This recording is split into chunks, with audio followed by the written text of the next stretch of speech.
Kiekvienas užsukęs į gydytojos onkologės Evaldos Marcinkevičienės namus yra draugiškai sutinkamas ne tik ištikimojo šeimininkų draugo, bet ir nelieka nepastebėtas iš didžiosios papūgos, kuri šį kartą nesivargino pasisveikinti laba diena, ką beje puikiausiai moka. Tačiau tai dar ne visi augintiniai, kurie kasdien pasitinka visada šiltai besišypsančią, už profesionalumą ir nuoširdumą pacientų mylimą ir gerbiamą gydytoją, grįžusią po sunkios darbo dienos. Ūkis nėra didelis, mes turim 2 agamas, 2 blefarus, vėžlį, vandeninį, kažkur pasislėpusi, porą žalčių ir gyvatės. Visas ūkis, kurį aš gavau ir esu labai dėkinga už tą patirtį, kurią man suteikė Raguvos mokytojas Antanas Lučka. Viskas yra iš jo, tik tai vienas gaila labai, bet jau arba aš nemokėjau prižiūrėti, arba dėl amžiaus mirė mano vieną agamą. Tai va tas mažiukas jau yra atkeliavęs nebe iš mokytojo, o iš Kauno zoologijos sodo. Aš jau pirkau iš zoologijos sodą, bet jis dar kol kas yra piktas, bendrauti labai ypatingai nenori, piktumas jo yra juodas. Šiaip aplamai įdomu tas, kad ta visa ten gyvatės, eublefaras, šitie jau yra didelį pasiėmę užmokto. O va šitas eublefaras yra užaugęs nuo mažiuko pas mane ir lygiai tas pats ir gyvatės su žalčiais. Ir gyvatės su žalčiais. Va šitas užaugęs nuo mažiuko, nuo tokio maždaug. Užsiaugini jį pats. Nu, šiaip nelengva, kol pripranti, ne kiek dėl techniškai nelengva, bet kol pripranti prie gyvio. Ir suvoki, ko jisai nori, ką ir kada su juo reikia daryti. Tai va šitoj vietoj tai jau taip jau nėra lengva. O va šitą, kai mokytojas skirstė gyvūnus, kaip aš sakau, kai mokykla išdarė tą gyvą į kampelį, tai jau mes atsivežėm iš jo didelį. Tai dabar aš turiu 2 gražius tokius. Šiaip jie simpatiškai, labai geri, agama tai jau draugiška. Ir pavaikšto ir viską, tik jį labai vaiką šuo, eikas.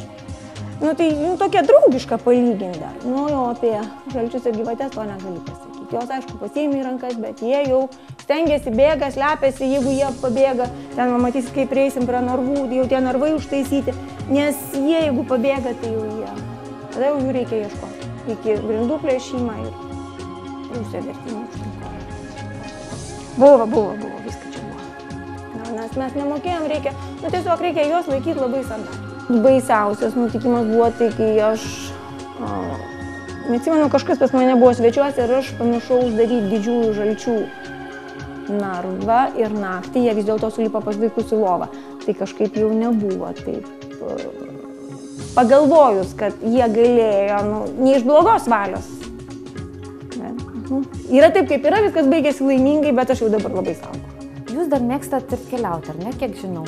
Bent jau stengiatės jau per atostogas ištrūkti ar ne, aplankyti svečią šalį. Gal ir ten pirmiausia krypsta žvilgsniai į... Visko buvo ir žvilgsniai krypo, viską mes buvom parsivežę, net vėžlį sausumos, bet aišku, jis mums neišgyveno. Ir po to kažkaip aš taip atsiribojau, nes ir šiaip savy gal suvokia, kad jeigu gyvūnas išgyvena laisvai, tai turbūt jam reikia suteikti tuos namus, kuriuos jis turi natūraliai, tą laisvę. Tai va tas toks principas. Ir šiaip Italijoje kalnuose, aišku, driežus gaudė. Vėl paleidė. Gydytoja prisipažįsta nuoširdžiai pavydinti žmonėms dirbantiems su gyvūnais. Ko gero tai ir yra atsakymas, kodėl mediko kelią pasirinkusios moters namuose vietą rado įvairiausi augintiniai. Vėžlys mūsų piktas, va. Matot, koks piktas. Mes galime kasti. Parodė.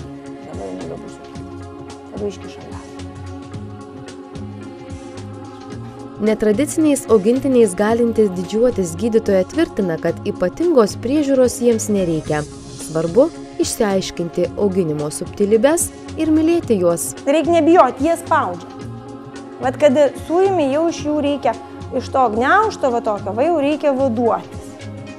Na ir ne visiems matytas jauku. Ir dar šiandien pikta už tai, kad nerėsi. Akis tokios.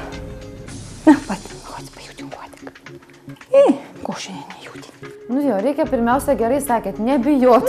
Reikia nebijot. Jei nerisi, tai tokia va piktesnė. Jis auga geriau. Anoji kažkaip man prasčiau augo. Šitą mažesnė. Mažutė man šitą. Nors jin valgo ganėtinai neblogai, bet va tokia. Be gyvojo kampelio savo namus sunkiai beįsivaizduojanti gydytoja Evalda Marcinkevičienė neslėpia, kad ko gero augintinių gretos dar didės. Tik kam dar jaukus gydytojos namai taps savais, parodys laikas.